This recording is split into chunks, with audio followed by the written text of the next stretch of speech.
அது ஒரு பிரம்மாண்ட அறிமுகமாக இருக்கவில்லை. வெகு யதார்த்தமாக துணை நடிகர் போன்று அத்திரைப்படத்தின் 46 நிமிடத்தில் அவுட் ஆஃப் போக்கஸிலிருந்து அந்த முகம் திரையில் தோன்றும். அந்த கதாபாத்திரம் பேசும் முதல் வசனம் மலர். மலர் மலர் மலர்.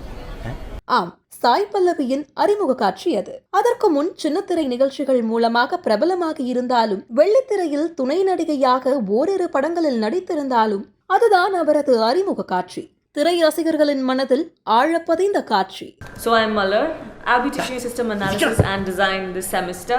அல்போன்ஸ் புத்திரன் குறும்படங்கள் மூலம் தன்னை நிரூபித்தவர். அவர் இயக்கிய குறும்படங்கள் மூலம் கவனம் பெற்றவர்கள் விஜய் சேதுபதியும் பாபி சிம்ஹாவும். இருந்தாலும் தமிழ் மற்றும் மலையாள மொழிகளில் வெளியாகி சக்கை போட்ட நேரம் திரைப்படம்தான் அவரது முதல் முழுநீள திரைப்படம். நேரம் படத்தில் ஹீரோ நிவின் பாலி, ஹீரோயின் நஸ்ரியா. அந்த வெற்றியை தொடர்ந்து ஒரு சூப்பரான கதையை உருவாக்கினார் அல்போன்ஸ். நிவின் பாலி தான் ஹீரோ. படத்தில் 3 ஹீரோயின்கள். ஹீரோவின் பள்ளிக்காலம், கல்லூரி காலம், அதற்கு பிந்தைய வாழ்க்கை என 3 கட்டங்களாக நகரும் கதை. இந்த கதையில் கல்லூரியில் மாணவர்களோடு இயல்பாக பழகும் ஒரு ஆசிரியை. இளம் வயதுடையவர், இயல்பான கிராமத்து அழகி, நன்றாக நடனமாடத் தெரிந்தவர். இந்த கதாபாத்திரத்தில் நடிக்க அசின் பொருத்தமாக இருப்பார் என முடிவெடுத்து நிவின் பாலியிடம் தெரிவித்தார் அல்போன்ஸ் புத்திரன். அசின் அப்போது பாலிவுட் பக்கம் தனது கவனத்தை செலுத்தி பிஸியாக இருந்ததால் இவர்களால் தொடர்பு கொள்ள இயலவில்லை. அப்போதுதான் ஒரு தனியார் தொலைக்காட்சியில் உங்களில் யார் அடுத்த பிரபுதேவா எனும் நடன நிகழ்ச்சியில் ஆடிய பெண்ணின் நடன அசைவுகளும் முக பாவனைகளும் அல்போன்ஸ் புத்திரன் கண்ணில் பட்டது. அவருக்குள் ஒரு உற்சாகம். யார் இந்த பெண்? இவர்தான் கல்லூரி விரிவுரையாளர் கதாபாத்திரத்திற்கு பொருத்தமானவர் என முடிவு செய்தார் அல்போன்ஸ். அந்த பெண்ணை தேடும் படலம் தொடர்ந்தது. அவர் கோவை மாவட்டத்தை சேர்ந்த சாய் பல்லவி எனும் விவரம் தெரியவர அவரது தொடர்பு எண்ணையும் பெற்றுவிட்டார் அல்போன்ஸ். அது 2014ஆம் ஆண்டு ஜார்ஜியாவின் திபிலிசி நகரம். அங்குள்ள மருத்துவக் கல்லூரியில் 1ஆம் ஆண்டு மருத்துவம் படித்துக் கொண்டிருந்தார் சாய் பல்லவி. அல்போன்ஸிடமிருந்து அழைப்பு. ஆனால் சாய் பல்லவி நம்பவில்லை. மெகா ஹிட் அடித்த அறிமுக இயக்குனர் கண்டம் தாண்டி அழைத்து நடிக்க வாய்ப்பு தருகிறாரா? இல்லை, இது யாரோ தன்னிடம் பிராங்க் செய்கிறார்கள் என மறுத்துவிட்டார். அல்போன்ஸுக்கு அதிர்ச்சி. ஆனால் விடவில்லை. மீண்டும் அழைத்தார். மீண்டும் அழைத்தார். இறுதியில் மலர் டீச்சர் கல்லூரி விடுமுறை நாட்களில் மட்டும் நடிக்க ஒப்புக்கொண்டார்.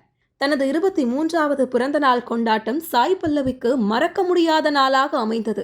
பிறந்த நாள் முடிந்து 20 நாட்களில் பிரேமம் ரிலீஸ். முதல் நாளிலிருந்தே ரசிகர்கள் மலர் டீச்சரை கொண்டாடி தீர்த்தனர். கேரளாவில் வெளியான ஒரு திரைப்படத்தில் தமிழ் பேசும் மலர் டீச்சர் கதாபாத்திரத்தின் அலை தமிழ்நாட்டிலும் வீசியது.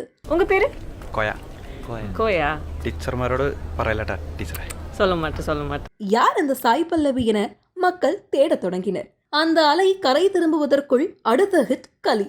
அதாவது மலையாள மொழியில் கலி என்றால் கோபம். தனது அன்பான கணவரின் அடங்காத கோபம் ஏற்படுத்தும் விளைவுகள் தான் படம். கணவனாக துல்கர் சல்மானும் மனைவியாக சாய் பல்லவியும். படத்தில் துல்கர் சல்மானுக்கு சரிநிகராக நடிப்பில் தனது இன்னொரு பரிணாமத்தை வெளிப்படுத்தி இருப்பார் சாய் பல்லவி.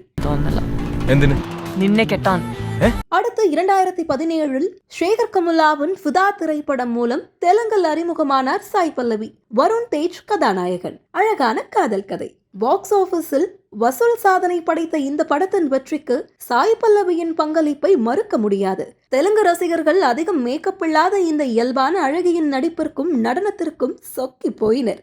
2018ஆம் ஆண்டு தியா படத்தின் மூலம் தமிழ் திரைப்பட நாயகியாக அறிமுகமானார் சாய் பல்லவி.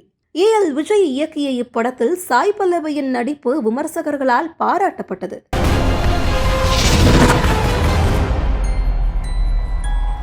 சாய் பல்லவி நடித்த முதல் த்ரில்லர் வகை திரைப்படம் அது. ஹீரோவை காதலிக்கும் குறும்புக்கார பெண் கதாபாத்திரங்கள் மட்டுமின்றி மிரள வைக்கும் நடிப்பும் தனக்கு கைவந்த கலை என தியா படத்தின் மூலம் நிரூபித்தார் சாய் பல்லவி. நான் சொல்றது உனக்கு அதிர்ச்சியா இருக்கலாம். நம்பாம கூட போலாம்.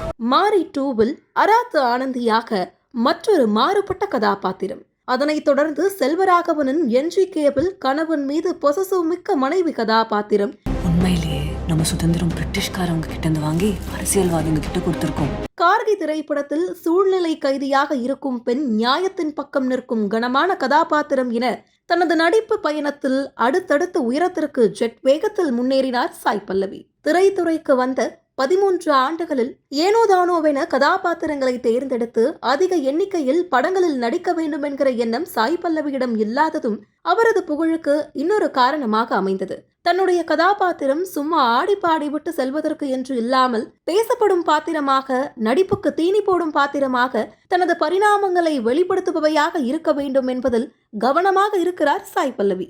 திரைத்துறைக்கு வந்த 13 ஆண்டுகளில் 20க்கும் குறைவான படங்களில் நடித்திருந்தாலும் 30க்கும் மேற்பட்ட விருதுகளை குவித்துள்ளார் சாய் பல்லவி.